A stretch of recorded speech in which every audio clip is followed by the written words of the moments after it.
शाइला Khan. It's me, शाइला Khan. So जी मैं हूँ दुआ। another video और आपका आज वीडियो में स्वागत है। मेरा नाम है रहमान अनवर और मैं हूँ मोहम्मद सिंह। और मैं हूं ज़फर इकबाल।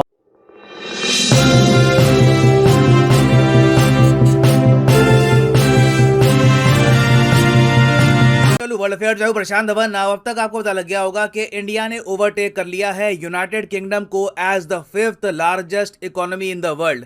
और एक इंटरेस्टिंग बात यहां पर यह भी है कि एसबीआई की रिपोर्ट के हिसाब से 2029 तक बाय 2029 इंडिया आराम से जर्मनी जापान को बीट करके तीसरे स्पॉट पे आ जाएगा। अगर अभी मैं आपको दिखाऊं दुनिया में लिस्ट मेजर इकोनॉमीज की, अगेन हम यहाँ पर पीपीपी के बारे में बात नहीं कर रहे, हम यहाँ पे बात कर रहे हैं नॉमिनल जीडीपी के बारे में, क्योंकि इन टर्म्स ऑफ पीपीपी हम ऑलरेडी दुनिया की तीसरी बड़ी इकोनॉमी है। नॉमिनल टर्म्स में अगर हम बात करें तो हमारी रैंक अब आ चुकी है 5th। यहाँ पे आप देखोगे यूके नीचे खिसक चुका है 6 पर, उसके बाद आप देखोगे फ्रांस है, फिर रशिया आपको दिखेगा 11 स्पॉट पे, और इंडिया के ऊपर आप अगर देखो तो यूएस नंबर 1 पे अभी के लिए है। यूएस जो अपनी रैंक है नंबर 1 की, ये इसी दशक में खो देगा। नंबर 2 पे है चाइना और नंबर 3 पे आपको दिखेगा जापान। अच्छा, वैसे मैं आपको बात बताऊं, अगर इंडिया का विभाजन ना हुआ होता ना, अगर हम वैसे आज के समय इंडिया, पाकिस्तान, बांग्लादेश तीनों को एक कंबाइंड जीडीपी के रूप में देखें, क्योंकि अगेन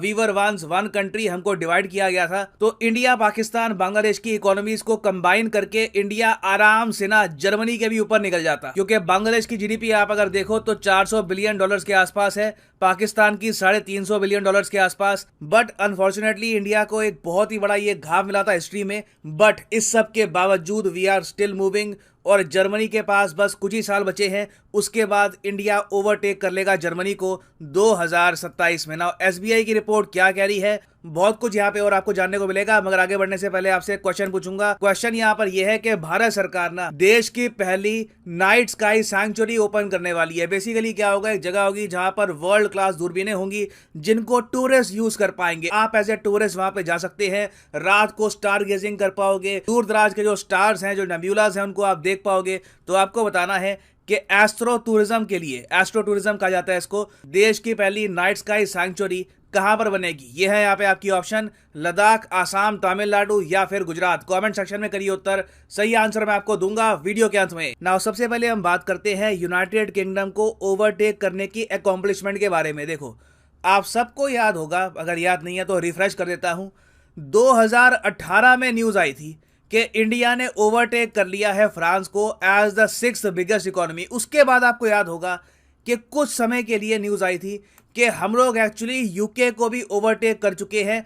ऑफिशियली ये हुआ नहीं था, मगर कुछ महीनों के लिए इंडिया ने यूके को ओवरटेक कर दिया था। मगर फिर आया कोविड-19। अगर कोविड-19 पैंडेमिक ना आया होता ना, तो हमने 2020 में ही यूके को कर लिया था ओवरटेक। और यहाँ पर आप देख पाओगे, ये दिसंबर 2020 का आर्टिकल है। Britain is 5th largest economy in the world again after leapfrogging India. बीच में 2020 में इंडिया ने ओवरटेक किया था यूके को, कोविड आ गया, यूके हमसे आगे निकल गया, फिर हम 2022 में फिर से बीट कर रहे हैं यूके को। तो ये आपके सामने एक ट्रैजेक्टरी है इंडिया और यूके की इकोनॉमीज की। यहाँ पर आप देख पाओगे बहुत ही बड़ा डिफरेंस है। 1990s में ना आप देखोगे इंडिया की इकोनॉमी $500 बिलियन के आसपास भी रही थी, यूके की इकोनॉमी ऑलरेडी 1 ट्रिलियन से ऊपर की थी। फिर आप देखोगे जो फाइनेंशियल क्राइसिस आया था ना 2007-8 का, इसने यूके की इकोनॉमी को मैसिव डैमेज पहुंचाया। यहाँ पर आप देख पाओगे यूके की इकोनॉमी काफी पीक पर जा चुकी थी, उसके बाद बहुत जरा गिरी आफ्टर 2007। फिर आगे आप देखोगे यूके की इकोनॉमी कभी भी ये 3 से लेकर 4 ट्रिलियन तक नहीं पहुंच पाए। ऑलमोस्ट इन्होंने गिरना स्टार्ट कर दिया था, और फिर पेंडेमिक आया, दोनों ही गिरे, इंडिया और यूके की इकोनॉमी दोनों गिरी। और फिर हमने देखा है कि फाइनली 2022 में इंडिया ने ओवरटेक कर लिया यूके को। तो अब अगली जो ट्रैजेक्टरी होगी ना, ये आपके सामने है।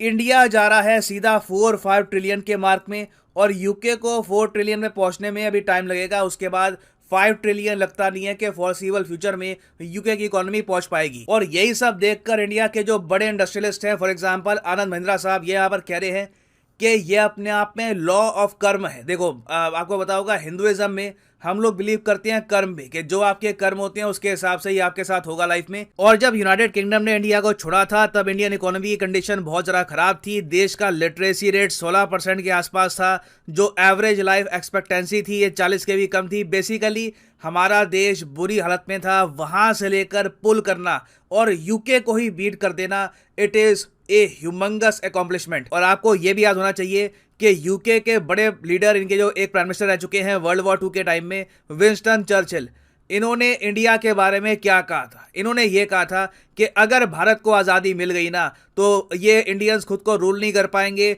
इन्होंने बहुत ज़्यादा अभद्र वर्ड यूज़ किए कि इंडियन लीडर्स लो कैलिबर के होंगे, इंडिया डिसइंटीग्रेट कर जाएगा। इन्होंने काफ़ी ज़्यादा, मैं कहूँगा, नेगेटिव बात बोली थी इंडिया के बारे में कि इंडिया कभी भी सर्वाइव नहीं कर पाएगा। मगर अब हम देख रहे हैं कि इंडिया ने ना सिर्फ यूके को बीट किया है, इवेंचुअली आप देखोगे कि इंडिया जीडीपी के मामले में कुछ सालों में यूएसए को भी बीट करेगा। ये बात ऑफ कोर्स सिर्फ मैं नहीं कह रहा, रिसेंटली आरबीआई के जो डेप्यूटी गवर्नर हैं इन्होंने खुद एक एस्टिमेट लगाया कि इंडिया अगर 11% की ग्रोथ रेट से आगे बढ़ता है, जो चैलेंजिंग होगा, आई विल एडमिट ये बड़ा चैलेंज है, मगर हमारे सामने अब अपॉर्चुनिटी है। जिस कंट्री ने हमारी इकोनॉमी को डिस्ट्रॉय किया था एक टाइम पर, उनसे हम आगे निकल चुके हैं।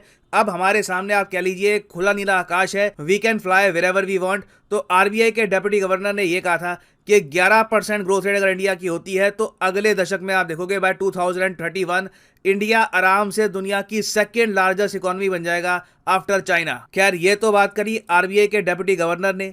एसबीआई ने ना इस टॉपिक पर कि जी अब इंडिया का फ्यूचर क्या है, अब कहाँ जाएंगे हम, अब ये जो लिस्ट है मेजर इकोनॉमीज की, वहां पे इंडिया कहाँ पे होगा, तो इसके बारे में एसबीआई ने ये कहा है कि India likely to become the third largest economy by 2029। और बाय द वे ये रिपोर्ट अगर आप खुद पढ़ना चाहें तो एसबीआई की वेबसाइट से आप ये रिपोर्ट कर सकते हैं डाउनलोड। जी हाँ, यूजुअली आपको इस पर आर्टिकल दिखेंगे, मगर जो एक्चुअल रिपोर्ट है ये मैं आपको दिखाता हूँ। यहाँ पर आप देख पाओगे, this is the actual report. Now, India is set to become the third largest economy by 2029। ये यहाँ पर आरबीआई ने कहा है कि अगर हम मान के चलते हैं, या भी देखो जो आरबीआई के डेप्यूटी गवर्नर थे वो कह रहे थे कि जी 11%। एसबीआई ना थोड़ा सा और कंजर्वेटिव बात करता है। एसबीआई कहता है 11% तो नहीं कह रहा, अगर हम मान के चलते हैं कि 6 से लेकर 6.5% एनुअल ग्रोथ रेट के साथ हम आगे बढ़ते हैं ना, तब भी आप देखोगे कि इंडिया आराम से दुनिया की थर्ड लार्जेस्ट इकोनॉमी बन जाएगा बाय 2029। और एसबीआई ने अपनी रिपोर्ट में यहाँ पर यह भी मेंशन किया, अगेन जर्नी देखने में बहुत अच्छा लगता है कि किस तरीके से आपने एक माउंटेन को क्लाइम किया है। 2014 में आप सबको याद होगा कि इंडिया की इकोनॉमी 10th स्पॉट पे थी। जी हाँ, 2014 में ना इंडिया की रैंक थी 10th in terms of nominal GDP.